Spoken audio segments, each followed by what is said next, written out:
कार्यक्रमहरूमा केन्द्रित भएर हामी योजनाबद्ध ढङ्गले र सक्रियतापूर्वक अगाडि बढ्न सक्नुपर्छ।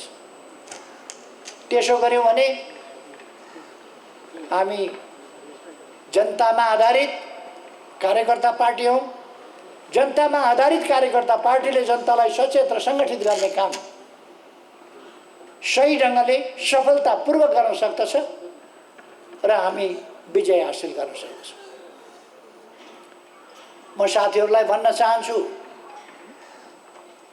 अहिले यति बेलाको प्रमुख काम, यति बेलाको मुख्य काम सङ्गठन भत्काउन खोजेका छन्, बिगार्न खोजेका छन्, अन्यल बढाउन खोजेका छन्, भ्रम सिर्जना गर्न खोजेका छन् नेता कार्यकर्ताहरूका बिचमा। त्यसकारण नेता कार्यकर्ताहरूका बिचमा कुनै प्रकारको भ्रम नहोस्, अन्यल नहोस् भनेर हामीले सजग र सचेत गराउनु पर्छ। त्यसका लागि हामीले हाम्रो सङ्गठनलाई विचारमा आबद्ध, उद्देश्यहरूमा स्पष्ट, गन्तव्यहरूमा स्पष्ट, बाटोमा स्पष्ट, हाम्रो कार्यदिशामा स्पष्ट, हामीले कुनै दुविधा राख्नुहुन्न। हामी शान्तिपूर्ण ढङ्गले संवैधानिक लोकतान्त्रिक बाटोमा अगाडि बढेका छौँ। यही बाटो हाम्रो, यही बाटोबाट हामी अगाडि बढ्छौँ। यस कुरामा कुनै भ्रम रहनु हुँदैन। हामी मार्क्सवादी दर्शनबाट प्रशिक्षित छौँ, मार्क्सवादी लेनिनवादी सिद्धान्तबाट दीक्षित छौँ। जनताको जनवाद, जहाँ संविधानको सर्वोच्चता, सार्वभौमसत्ता जनतामा, शक्ति पृथकीकरण, प्रतिस्पर्धात्मक बहुदलीय राजनीतिक प्रणाली, सङ्घीय लोकतान्त्रिक गणतन्त्रात्मक व्यवस्था, यी कुराहरूमा हामी स्पष्ट छौँ। मानवाधिकारको प्रश्न, प्रेस स्वतन्त्रता र वाक स्वतन्त्रता, प्रकाशन स्वतन्त्रता, हिन्डुलका स्वतन्त्रता लगायत मौलिक हकका प्रश्नहरू, अरू यावत प्रश्नहरूमा हामी स्पष्ट छौँ। हामी हाम्रा छिमेकीहरूसँग हाम्रा अधिकार छोडेर होइन, हिजो विभिन्न कारणले कालखण्डहरूमा शासकीय कमजोरीले होला अथवा त्यस बेलाको परिस्थितिले होला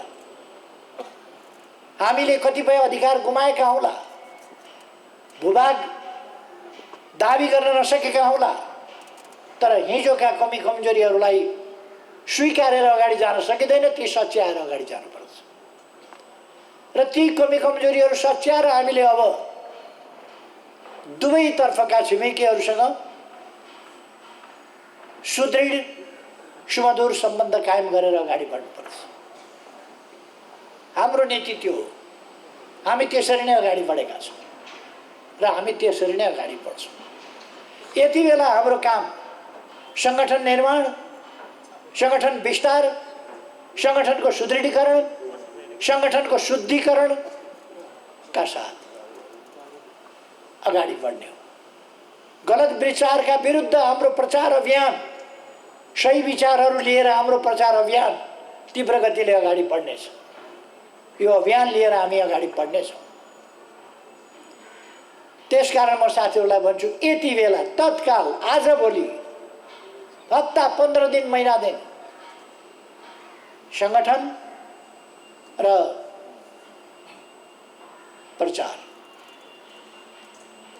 प्रचारको उद्देश्य जनतालाई सचेत गराउने हो, कार्यकर्ता नेता साथीहरूलाई सचेत गराउने हो, भ्रमबाट मुक्त गराउने हो, भ्रममा पर्न नदिने हो र हाम्रा महान उद्देश्यहरूतर्फ सिँगै देशलाई हाँकेर अगाडि बढ्ने हो।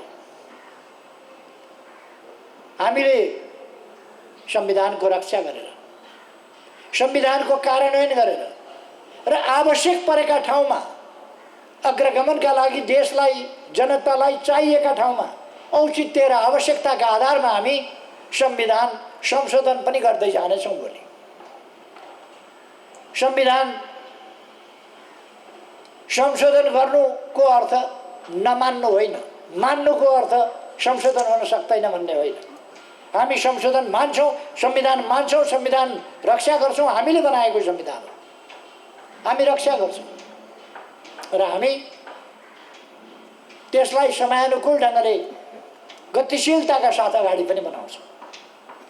जनताका समस्याहरूलाई यदि जनताका उचित जायज मागहरूलाई यदि सम्बोधन गर्न आवश्यक पर्यो भने त्यस्ता ठाउँमा संविधान संशोधन पनि हुन सक्छ र गर्नुपर्ने पनि हुन सक्छ र हामी त्यो गतिशीलताका साथ अगाडि बढेका छौँ। साथीहरूमा कुनै भ्रम रहनु हुँदैन। कुनै प्रकारका शक्तिहरूले कतै संविधान विरुद्धका अभिव्यक्तिहरू वा गतिविधिहरू अथवा व्यवस्था विरुद्धका गतिविधि वा अभिव्यक्तिहरू दिएका हुन सक्दछ। जनतामा भ्रम छर्ने कोसिस गर्न सक्दछ। त्यसकारण म हाम्रा साथीहरूलाई भन्न चाहन्छु, अब त्यस्ता भ्रमहरू तोड्न हामीले अभ्यासलाई अगाडि बढाउनुपर्छ। अरूले अनेक प्रतिक्रिया दिइराखेका हुन्छन्, हामी प्रतिक्रिया नदिइकन भलादमी भएर बस्छौँ। अरूले टिप्पणीहरू गरिरहेका हुन्छन्, हामी भलादमी भएर टिप्पणी नगरिकन बसेका हुन्छौँ।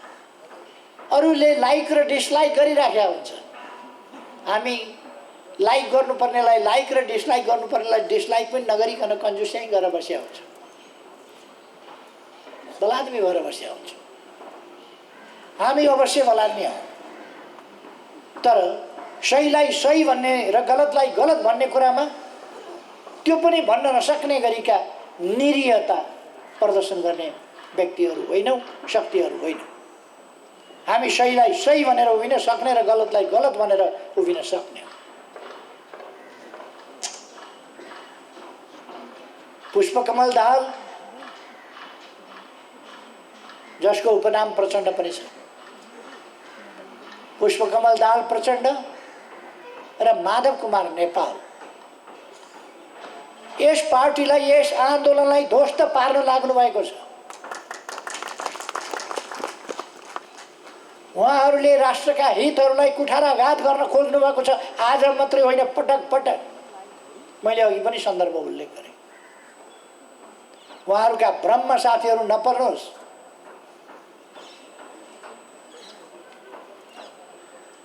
एकजना मेरो पुरानो मित्र राधाकृष्ण मैनालीले भन्नुभएछ, अब केपी ओलीको हालत सिपी मैनालीको जस्तो हुन्छ। उहाँलाई धन्यवाद छ। उहाँका आफू बाहेक 4 वटा भाइ छन्, त्यसमध्ये माइलै भाइसँग मलाई चाहिँ नि जोड्नु भएछ। माइलै भाइको जस्तो हुन्छ। आफ्नो आफ्नो दृष्टिकोण हो। उहाँका दृष्टिकोण कस्ता छन्, कहिले राजाका पछाडि कुद्नुहुन्छ, कहिले कता कुद्नुहुन्छ। बिचरा म उहाँलाई कमेन्ट गर्न चाहन्न। उहाँ राजनीतिक रूपले विश्लेषण गर्न सक्ने मान्छे होइन, मेरो साथी हो, मित्र हो, तर सोझो हुनुहुन्छ बिचरा। आफ्नो भाइकै हालत हुन्छ भनेर मलाई चाहिँ ठान्नु भएछ। खैर, अरू जस्तो भन्नु भएन, आफ्नै माइलै भाइसँग तुलना गर्नु। यस्ता साथीहरू भेटिन्छन्, यस्ता कमेन्ट गर्नेहरू भेटिन्छन्, तर हामी त्यस्ता कमेन्टहरूबाट अल्मलिनु पर्ने आवश्यकता हुँदैन। म साथीहरूलाई आग्रह गर्न चाहन्छु। कतिले अनेक भविष्यवाणी गरिदिन्छन्, कतिले अब यस्तो हुन्छ, कतिले अब उस्तो हुन्छ, कतिले संविधान जान्छ, व्यवस्था जान्छ, प्रणाली जान्छ। कहाँबाट जान्छ? जनताले लडेर ल्याएको यो संविधान, यो व्यवस्था, यो प्रणाली कसले खोसेर लान्छ? त्यसकारण यो जानेवाला होइन, सुदृढ हुनेवाला हो। यसलाई सुदृढ गर्न, यसको रक्षा गर्न हामी छौँ। हामी छैनौँ? हामी छौँ। हामी छौँ भनेको अलिकति खोइ राम्रो बुझिनँ मैले। साथीहरूले हामी छौँ भन्नु भन्नु। हामी छौँ यो प्रणालीको रक्षा गर्न, यो संविधानको रक्षा गर्न। कसले खोज्ने? यो व्यवस्था स्थापना गर्छौँ भनेर हामीले आधा शताब्दी अगाडि घोषणा गरेर, घोषणा मात्रै होइन काम गरेर हामी दुःख कठिनाइ, जेल नेल यातना, भूमिगत निर्वासन सबै कठिनाइहरू सहेर यहाँ आएका हौँ। होचिमिन्हले एकपल्ट भन्नुभएको थियो, हामीले 1000 वर्ष लडेका छौँ, अरू 1000 वर्ष लड्छौँ न्यायका लागि। होचिमिन्हले त्यो भन्नुभएको थियो। मलाई लाग्छ अब त्यति लड्नु पर्दैन। 1000औं वर्ष त हामी लड्यौँ, अब 1000औं वर्ष लड्नु पर्दैन। अब 1-2टा चुनाव हामीले लडेर राम्रा कामहरू जसरी अगाडि हामीले अहिले बढाएका छौँ त्यसै गरी राम्रा कामहरू अगाडि बढाएपछि अरू 1000औं वर्ष लडिरहनु पर्ने अवस्था हुँदैन। हाम्रो प्रयास यति बेला हामीले दुःख पाएका छौँ, हामी सङ्क्रमण कालमा छौँ। हिजो लडाइँका मैदानमा दुःख पायौँ, आज सङ्क्रमण कालको सन्दर्भमा दुःख पाइरहेका छौँ। तर भोलि हाम्रा सन्ततिले एउटा स्थापित स्थिर स्थायित्व सहितको प्रणाली, अवस्था र समृद्ध र सुखका आधारहरू समेत भएको समाज भोग्न पाउन्। हाम्रा सन्ततिले त्यो भोग्न पाउन् भनेर नै हामी आज यो लडाइँ लडिरहेका छौँ। आज हामी यस सङ्ग्राममा छौँ। यो लडाइँ फेरि पनि सत्य र असत्यका विरुद्धको लडाइँ हो। मधु कैटवले न उहिले जिते न अहिले जित्छ। कहिले कहिले ब्रह्माको आसनसम्म डगमगाएका हुन् तिनीहरूले, तर मधु कैटवले जितेनन्, जित्दैनन्। मैले शास्त्र सम्झाइरहनु पर्छ कसैलाई जस्तो लाग्दैन। गलत उद्देश्यहरूले एकछिन तहल्कामा जाउँछ। गलत उद्देश्यले एकछिनसम्म के हो कसो हो भन्ने त्राहिमाम बनाउँछ। त्यो हामीले शास्त्रमा देख्छौँ, त्राहिमाम बनाउँछ एकछिन, तर पराजित हुन्छ। त्यसकारण मधु कैटवहरू धेरै नौफ्रिय हुन्छ।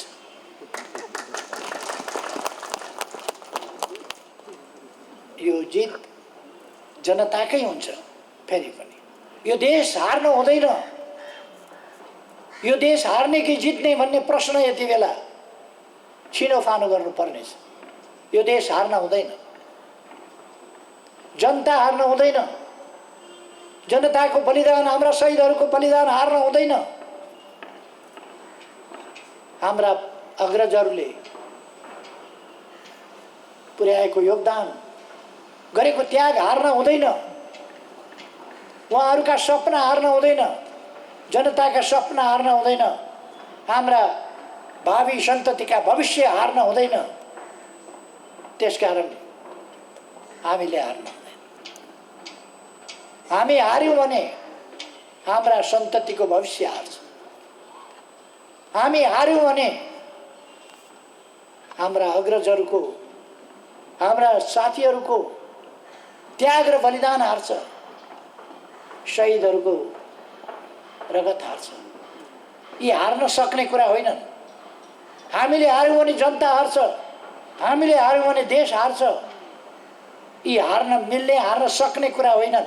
त्यसकारण हामीले हार्न दिनु हुँदैन। म साथीहरूलाई दृढ आत्मविश्वास लिएर अगाडि बढ्न आग्रह गर्न चाहन्छु। जो साथीहरू, कार्यकर्ताहरू भ्रम अन्योलमा परेर हिमचिमको कारणले जानुभएको छ, ती साथीहरूलाई म आग्रह गर्न चाहन्छु, फर्किनुहोस्। आफैले बनाएको, दुःख गरेको पार्टी हो यो। पार्टी निर्माणमा तपाईँको पनि दुःख छ। बकिएर गलत उद्देश्यका निम्ति भरिया नबन्नुहोस्। म साथीहरूलाई आग्रह गर्न चाहन्छु। दुईजना मान्छेका स्वार्थ, महत्त्वाकांक्षा, पद पैसा र परिवारका लागि मरिमेट्न तयार हुने दुईजनाका पछाडि सती नजानुहोस्। म साथीहरूलाई आग्रह गर्न चाहन्छु, आफूले निर्माण गरेको यस घरमा फर्किनुहोस्। यस घरको जगमा, यस घरको मजेरीमा यस घरका भित्ताहरूमा, यस घरको छानामा तपाईँहरूको परिश्रम परेको छ। नबिर्सनुहोस्, आउनुहोस्, सँगै मिलौँ, सँगै बसौँ, मिलेर अगाडि बढौँ। घर भत्काउनतिर नलाग्नुहोस्।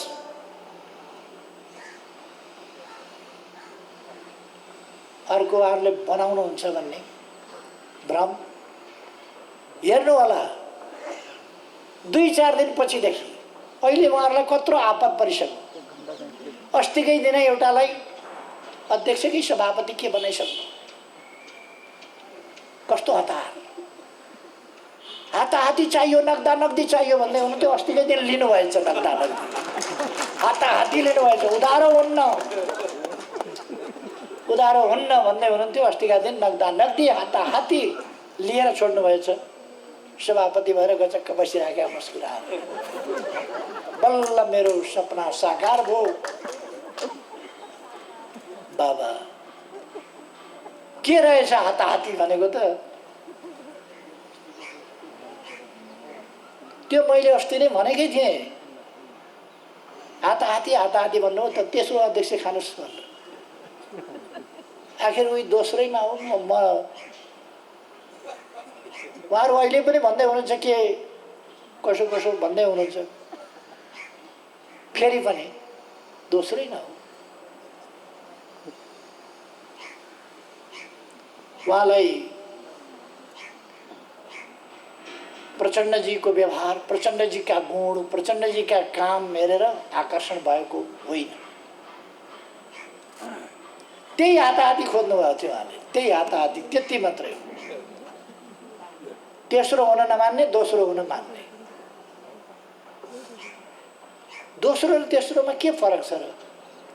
दोस्रोले सिल्भर पाउँछ, तेस्रोले रजत पाउँछ, त्यति नै फरक। अनि त्यो सिल्भरकै लागि उहाँले किन मरिमेट्या? कासे के स्वर्ण पाउने त होइन? माधव नेपालजीले स्वर्ण पाउनु भयो र अस्तिका दिन? होइन, रजत। यत्रो उपद्रव गरेर रजत, यत्रो पार्टी फुटाए बाबत रजत, यत्रो पार्टीमा विग्रह मचाए बाबत रजत। खुसी भएर लाउनु भएछ फेरि, खुसी भएर रजत। आन्दोलन त्यसका लागि गरे हो र? आन्दोलन त्यसका लागि होइन। त्यसकारण म साथीहरूलाई पदका लागिका लडाईँ छोडिदिनुहोस्, देश बनाउने उद्देश्यमा केन्द्रित हुनुहोस् आग्रह गर्न चाहन्छु। पदको लडाईँ छोडिदिनुहोस्। लिडरसिपले विचार गरेर सबै साथीहरूलाई अन्याय नपर्ने गरी कार्यविभाजन गर्छ, जिम्मेवारी दिन्छ। कसलाई कुन ठाउँमा राख्नुपर्ने हो, कुन ठाउँमा दिनुपर्ने हो, त्यो काम गर्छ। त्यो विश्वासका साथ अगाडि बढ्नुहोस्।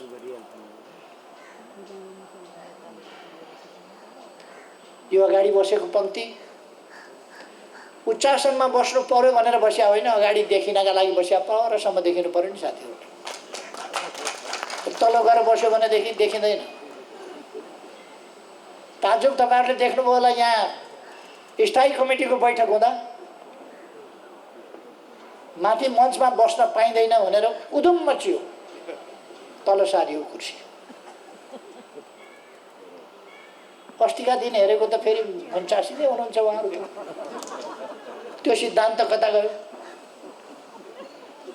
सोफामा बस्न पाइँदैन भनेर म बिमारी भएर अपरेसन गरेर आएको थिएँ। मेरो मात्रै होइन, मेरो सँगै फेरि अर्को अध्यक्षले चित्त दुखाउनु होला भने, चित्त कत्रो छ भने माखाको पित्त जत्रो दुखाउनु होला भनेर अर्को पनि सोफै राखिएको थियो। म भर्खर अस्पतालबाट आएको। अरू साथीहरूलाई पनि असजिला कुर्सी थिएन, गजबकै कुर्सी सबैले राखेको थियो। तर मेरो कुर्सी चाहिँ त्यो अलिकति आरामदायी रहेछ। माधव नेपालजीको मन भत भत भत बोलेपछि उहाँ कुदेर आएर कुर्सी तानेर उता लानु, अर्को कुर्सी ल्याउनु, यस्तामा बस्न दिनु हुँदैन। मैले त थाहा पनि पाइनँ, म त उतै बस्छु। अहिले यहाँ यो सजावट पनि मलाई थाहा थिएन। यो सजावट हेर्ने यो काम मैले गर्दा पनि गर्दिनँ, मैले भ्याउँदा पनि भ्याउँदिनँ, यो अरूले नै गर्छ। र त्यो कुरा मैले पछि थाहा पाएँ। टेलिभिजनमा हेरेको अस्तिको दिन त उहाँहरू त भव्य सोफामै ढलिमली गर्नुभएको रहेछ। भव्य सोफामा, सोफा विरोधीहरू यी मौसमी कुरा, आडम्बरी कुरा, देखावटी कुराका पछाडि लाग्नु हुँदैन साथीहरू। जे यथार्थ हो त्यसका पछाडि लाग्नुपर्छ, त्यसलाई अङ्गीकार गर्नुपर्छ, यथार्थलाई, सत्यलाई। खुद्रा मसिना कुराहरूतिर जानुहुन्न। मैले यी उल्लेख नगरे पनि हुने, तर उहाँहरूको प्रवृत्ति मैले तपाईँहरूलाई प्रवृत्तिको सानो झल्को, सानो त्यो मात्रै यसो भनिदिएको। अब हाम्रा कामहरू अगाडि लानका निम्ति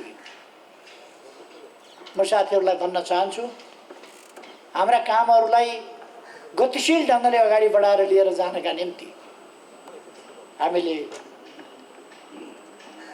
हरेक प्रदेशमा कामको संयोजन गर्नुपर्छ।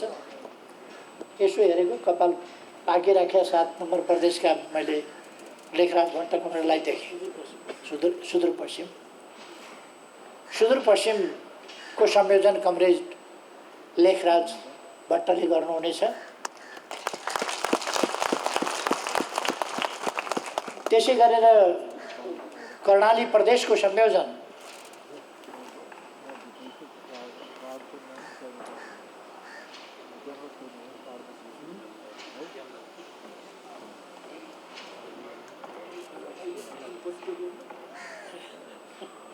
अहिले तोकिदिउँ।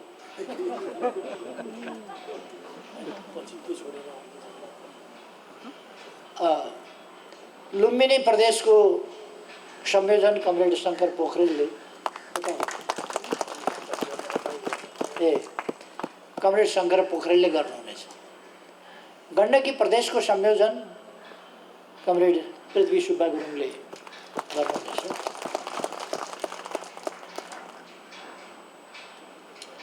बागमती प्रदेशको संयोजन कमरेड ईश्वर पोखरेलले गर्नुहुनेछ। बागमती अलिक ठुलो भएको हुनाले यो उपत्यकाको कामको चाहिँ संयोजन कमरेड कृष्ण गोपाल श्रेष्ठले गर्नुहुनेछ। प्रदेश नम्बर 2 को संयोजन कमरेड सत्यनारायण मण्डलले गर्नुहुनेछ। प्रदेश नम्बर 1 को संयोजन कमरेड सुभाष चन्द्र नेमाङले गर्नुहुनेछ।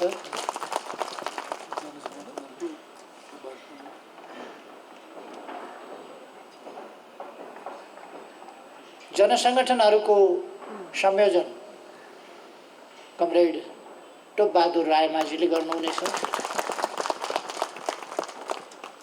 यसरी विभिन्न नेताहरूले कामको मुख्य रूपमा संयोजन गर्नुमा त्यस्तो सुन्नु भएको छ तपाईहरुले।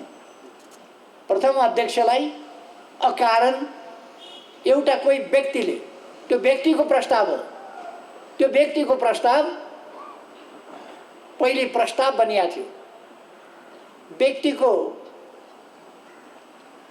असभ्यता हो, अशिष्टता हो, गलत मनसाय हो, गलत उद्देश्य हो, गलत नियत हो, गलत बाटोतिर जाने आधार खडा गरेको, त्यसलाई प्रथम अध्यक्ष माथिको स्पष्टीकरण भनेर अहिले व्याख्या गर्न थालेको छ।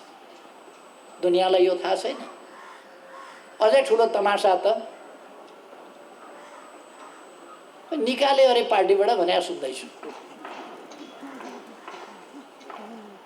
तमासा प्रथम अध्यक्षलाई र जसले 55 वर्ष अगाडि 56 वर्ष अगाडिदेखि आन्दोलनमा सरिक भएर आधा शताब्दी अगाडि एउटा नयाँ आन्दोलनको सुरुवात गर्यो। जति बेला पार्टीहरू टुक्रिएर दबिएर ससाना चोइटाहरूमा सीमित भएका थिए, त्यति बेला नयाँ एकता र एकीकरणको अभियान, नयाँ पार्टी निर्माणको अभियान सञ्चालन गरेर यहाँसम्म ल्याइ पुर्यायो। त्यो व्यक्तिलाई निकाल्यो अरे कसैले लड मन लागेर। मैले हिजोको एउटा अन्तर्वार्तामा भनेको थिएँ, चेस खेल्दाखेरि हुन्छ मैले हात्ती खाएँ भन्छ, यो चेस खेल्दा हात्ती खाएँ भने जस्तै कुरा हो। मैले ऊँट खाएँ भन्छ, चेसको गोटी चेसको खेलमा ऊँट खान्छ, हात्ती खान्छ। घोडा खाएँ भन्छ, खान्छ। तर राजनीति हो यो, उहाँहरूले थाहा पाउनुपर्छ। म उहाँहरूलाई अहिले पनि आग्रह गर्न चाहन्छु, उत्ताउ लिएर अनुशासनहीन भएर भड्किएर नहिँड्नुहोस्। तपाईँहरू फर्किएर सम्हालिएर फेरि पनि आउनुहोस्। हामीले कारबाही गऱ्यौँ, हटायौँ, यस्तो उस्तो भनिराखेका छैन। तर आवश्यक पर्यो भने हामी उहाँहरूलाई हटाउने हैसियत राख्छौँ। हामी चाहन्छौँ हटाउन नपरोस्, उहाँहरू अझै पनि सम्हालिनुहोस्। अहिले सुन्दैछु कार्की ब्याङ्केट कि कता, कार्की ब्याङ्केटमा उहाँहरू न जनयुद्धमा कहिल्यै सामेल भएको, न जनआन्दोलनमा कहिल्यै सामेल भएको, न जिन्दगीमा एउटा जुलुसमा हिँडेको नारायण काजी श्रेष्ठको नेतृत्वमा आन्दोलन गर्ने अरे। न जनयुद्धमा हिँड्या, न जनआन्दोलनमा हिँड्या, न एउटा जुलुसमा हिँड्या। जनयुद्धको नेतृत्व गरेको हुँ भन्ने प्रचण्ड खुल्ला भइसक्दाखेरि नारायण काजी भन्ने मान्छे अन्तर्वार्ता दिँदा कति डराएका होलान्। प्रचण्ड खुला भइसके, त्यसका कमान्डर रामबहादुर थापा बादल खुला भइसके, पर्दा पछाडिबाट यस्तो गरेर हात घुसारेर हात मिलाउने मान्छे उतै छ। पर्दा पछाडि मान्छे हात मात्रै अगाडि सारेर हात मिलाउने। टेलिभिजनलाई अन्तर्वार्ता दिँदा पर्दा टाँगेर अन्तर्वार्ता दिने।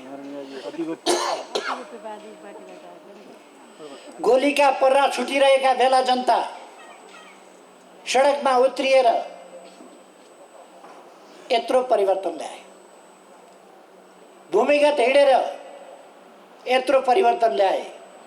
ज्यान जोखिममा राखेर यत्रो परिवर्तन ल्याए। परिवर्तन ल्याइसकेपछि पनि, लोकतन्त्र आइसकेपछि पनि एउटा मान्छे पर्दाभित्र हात निकाल्छ। एउटा मान्छे पर्दाभित्रबाट इन्टरभ्यू दिन्छ, उसको नेतृत्वमा आन्दोलन कठै गर। खुट्टी हेर्दै पत्याए भने जस्तो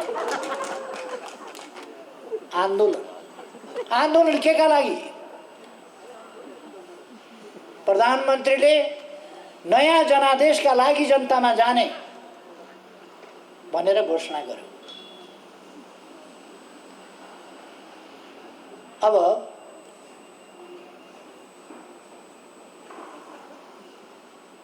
जनतामा जान उहाँहरूलाई यत्रो डर किन, तपाईँ हामी बुझ्न सक्छौँ।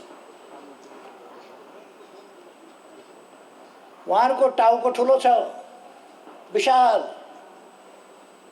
खुट्टा चाहिँ यत्रा छ। तल जनाधार चाहिँ यस्तो छ, माथि चाहिँ बढ्दै जाँदा माथि चाहिँ ठुलै छ, तल जनाधार चाहिँ खुम्चिया छ, सानो छ। जनताले यस्ता मान्छेहरूलाई, यस्ता तत्त्वहरूलाई देश बिगार्ने, देशको एकता तोड्ने, देशलाई अग्रगमनको बाटोमा जानबाट व्यवधान खडा गर्ने यस्ताहरूलाई जनताले मत दिन्छ। त्यसकारण उहाँहरूलाई के लागेको छ भने अलिक 1-1.5 वर्ष भए पनि संसद पुनर्स्थापना गरेर जोड घटाउ, जाल जेल टिक्णम, यता सम्झौता, उता सम्झौता, यता मिलन, उता मिलन, यता मेलमिलाप, कसको आशीर्वाद आदिबाट फेरि यसो सरकारमा पुग्न पाइन्थ्यो कि? त्यसपछि त चान्स चुनाव भयो भने त हुँदैन। चुनाव भयो भने चान्स हुँदैन भनेर उहाँहरू भागिरहनु भएको छ। चुनाव भन्ने बित्तिकै आजकल उहाँहरू निद्रामा जस किन हुन्छ? चुनाव सम्झिनुहुन्छ झस्याङ, जनताको भोट सम्झिनुहुन्छ झस्याङ। यो झस्याङ हुनु पर्दैन, आउनु यो मेन स्ट्रिममा महाअभियानमा सामेल हुनुहोस्। म तपाईँहरूलाई आग्रह गर्न चाहन्छु, आउनुहोस्, अहिले पनि यस महाअभियानमा सामेल हुनुहोस्। किन संसद विघटन गर्नु पर्यो? अरू थुप्रै कुरा छोडिदिनुहोस्। यही किचकिच, यही झमेला, पार्टीभित्रै सधैँ हिँड्न खोज्यो खुट्टा समाउने, हिँड्न खोज्यो अल्झाउने, हिँड्न खोज्यो धराप थाप्ने, हिँड्न खोज्यो अल्झो लगाउने, अल्झाउने। देशकै समय देश हाँक्नु पर्ने बेलामा, देशलाई अगाडि बढाउनु पर्ने बेलामा सरकारलाई पनि अगाडि बढ्न नदिने, सरकारलाई गतिशील ढङ्गले हाँक्नु पर्ने पार्टी, त्यो पार्टी अल्झिनु पर्ने केमा भन्दा दिनै पिछेका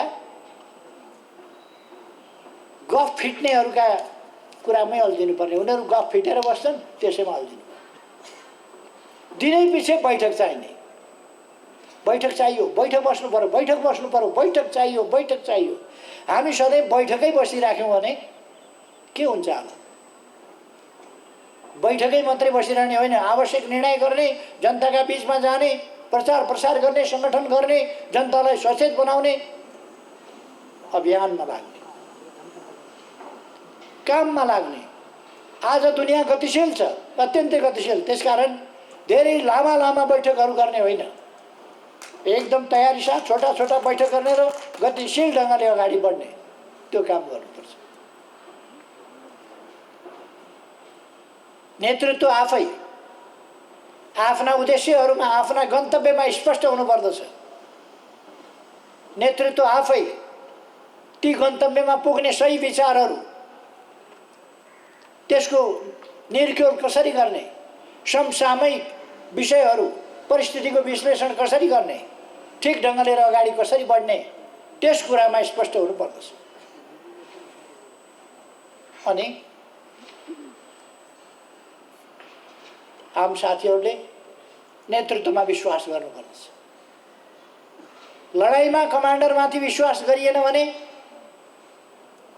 कमान्डरले कसरी अगाडि बढ्ने भन्ने स्पष्टता भएन भने, कमान्डर स्पष्ट हुनुपर्दछ यो लडाइँ कसरी लड्छु भन्ने कुरा।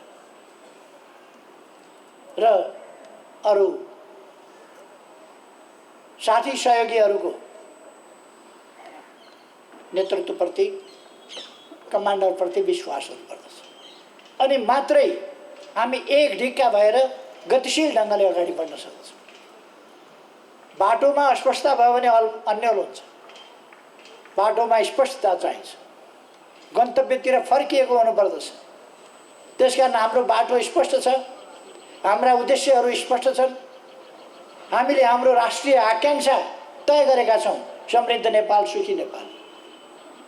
त्यसको विश्लेषण गरेका छौँ, व्याख्या गरेका छौँ। त्यो भनेको के हो? उत्कृष्ट प्रणाली, उत्कृष्ट व्यवस्था, उत्कृष्ट गन्तव्य, समृद्धि, सामाजिक न्याय र समानता सहितको समृद्धि, सुरक्षा र सम्मान सहितको सबैलाई अधिकार र अवसर उपलब्ध भएको समृद्धि, त्यस्तो प्रणाली हामीले ल्याउन खोजेका हौँ। त्यसतर्फ हामी उन्मुख छौँ। त्यसै कारण हामीले भनेका हौँ समाजवाद उन्मुख छौँ। हामी हाम्रा उद्देश्यमा, हाम्रा आकांक्षाहरूमा स्पष्ट छौँ र त्यसै गरेर हाम्रो बाटोमा हामी स्पष्ट छौँ। जनतामा सार्वभौम सत्ता छ, सार्वभौम जनताका बीचमा हामी जान्छौँ। सार्वभौम जनतालाई गलत विचारबाट दुष्प्रभावित हुन नदिन, जनतालाई भ्रममा पर्न नदिन, जनतालाई भ्रमबाट मुक्त गर्न हामी शिक्षण अभियान, प्रचार अभियान, सचेतना अभियान, जागरण अभियानहरू सञ्चालन गर्छौँ। जनतालाई देशभक्तिपूर्ण काम र भावनाबाट कसैले भट्काउन सक्दछ, त्यसबाट भट्किन नदिन, त्यस दिशामा ठिक ढङ्गले अगाडि बढाउन हामी प्रयासहरू अगाडि बढाउँछौँ। त्यसर्थ हाम्रो बाटो स्पष्ट छ, हाम्रा उद्देश्यहरू स्पष्ट छ, हाम्रो गन्तव्य स्पष्ट छ। त्यस गन्तव्यलाई प्राप्त गर्नका लागि हाम्रा उद्देश्यहरूमा केन्द्रित भएर, हाम्रा विचारहरूमा केन्द्रित भएर, हाम्रा बाटाहरूमा केन्द्रित भएर हाम्रा नीति योजना